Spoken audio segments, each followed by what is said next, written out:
I myself am ignorant of the fathers. It's from Pelagius. I'll shut up in your face. It's from Pelagius. I myself am ignorant of the fathers. The fact of the matter is, in fact, if I can just show you something for a moment, actually going the wrong way. Back there in that corner, that set of church fathers, which is not all that I own on the fathers, but that multi-volume set on the church fathers is one that I've owned for 25 years. It comes from St. Jerome. I'm sorry, this is not available online. This is, as far as I know, still untranslated from the Latin. So I've provided you here with the Latin translation of Jerome. But he says, for being ignorant of the justice of God, that is, righteousness of God, and seeking to establish their own, the Jews, they have not submitted themselves to the justice of God, not knowing that God justifies by faith alone, sola fide, in the Latin, literally, sola fide, and thinking that they are just by the works of the law, which they did not observe, they would not submit themselves to the remission of sins, lest they should appear to have been sinners. So they wouldn't admit that they were sinners so that they might be justified by faith alone. They wouldn't submit themselves to that, and for that reason sought to be justified by their works of the law, which they did not even observe.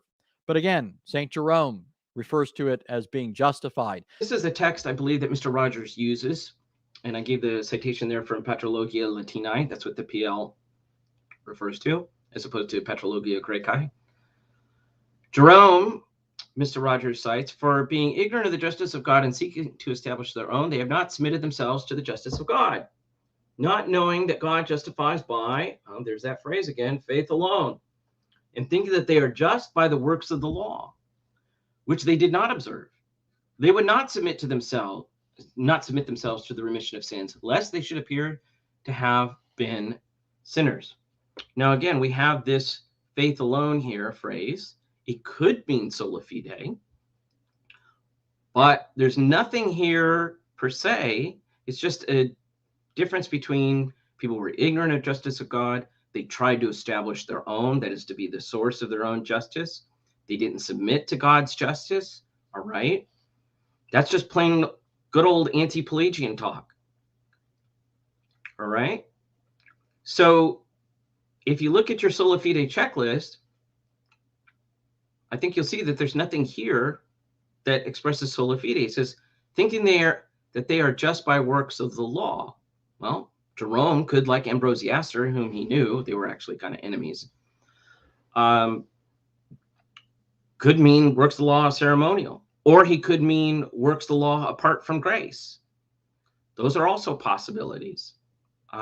There's nothing in the text here that expresses sola fide. So we have a problem, though, because this text is actually not from Jerome. It floats around on the internet, and it's not from Jerome. I will tell you who it's from. It's from Pelagius. It's actually a quote from Pelagius. It's not from Jerome. So again, we have another case of Pelagius teaching justification by faith alone. All right. Now, why is this significant? Well, first, and this is a little bit of history to explain. So in the Ancient Christian Commentary on Scripture in volume 6, and I put a question mark by page 13 because this was an electronic version that I had via electronic reader, and it didn't have pagination for this section. So I guesstimated. So you have to do a little Control F to find it. But he says, similar to this work and evidently dependent on it is the commentary written by arch-heretic Pelagius, which has survived because for many centuries it was thought to have been the work of Jerome. It is important because it allows Pelagius to speak for himself on subjects that were to land him in controversy with Augustine, like excommunication, and eventually lead to his condemnation. What we find is a man of moderate and even mainstream views, though it has to be remembered that the text as we now have it was reworked in the 6th century by both Primasius and Cassiodorus. Pelagius' original text was in specific ways presumably explicitly heretical. But what we have now is unexceptional, even if it is still possible to detect points of disagreement with Augustine. Now, I want to go back here. So this is a pseudo-Jeromean text, and there's a number of them. A number of Pelagius' commentaries get grouped and classified in the 6th century and further under the name of Jerome. And this causes no small amount of confusion. Why was the text reworked? Because figures thought that this was from Jerome and thought we can't let Jerome teach Pelagianism. He can't possibly be teaching that. So we're going to put in his real meaning. So then they altered the text. Okay.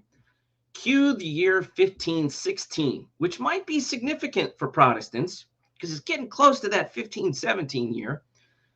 This work of pseudo-Jerome was published under Jerome's name in Europe, and the reformers started to make use of it. Well, why did they make use of it? Because, as you saw, it says God justifies by faith alone. So you have Luther and Melanchthon who are using this text from Pelagius to argue that it teaches that Jerome taught justification by faith alone. Now, what do we have with Mr. Rogers? We have the same exact thing happening because Mr. Rogers apparently did not read this book or really any of the academic literature about Pelagius and the history of Latin commentaries on Paul's epistle to the Romans. Because if you read any of that literature, pseudo-Jerome comes up in a fair amount of sources.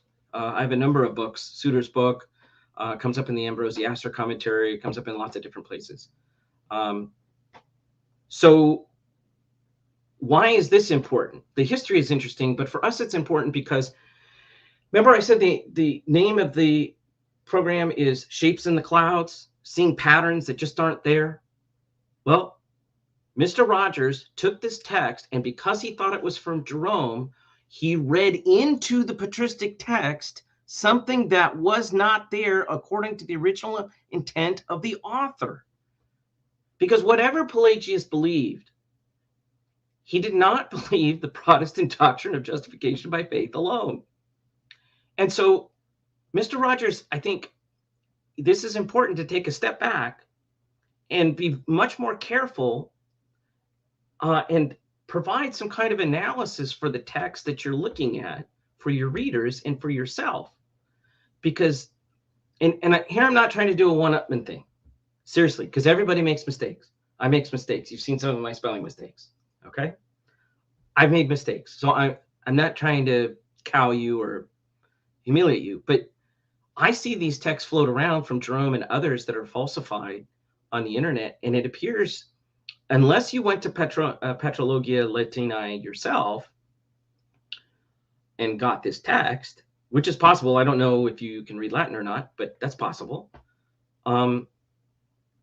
Maybe you did, but I think it's more likely it just got ripped off the internet and got floated around, and you saw it, and you read it according to your presuppositions. You interpreted the data according to your presuppositions, rather than providing an analysis of the text. Okay? So this is part of the problem. And I think all the preceding material shows very clearly that you're actually reading into the text. Things that aren't exhibited, conceptual markers for sola fide aren't exhibited in the text. Now, you may have Mr. Rogers may have other texts that he can demonstrate from the fathers that teach sola fide, but none of these have. And Jerome, quote unquote, Jerome, Pelagius certainly doesn't.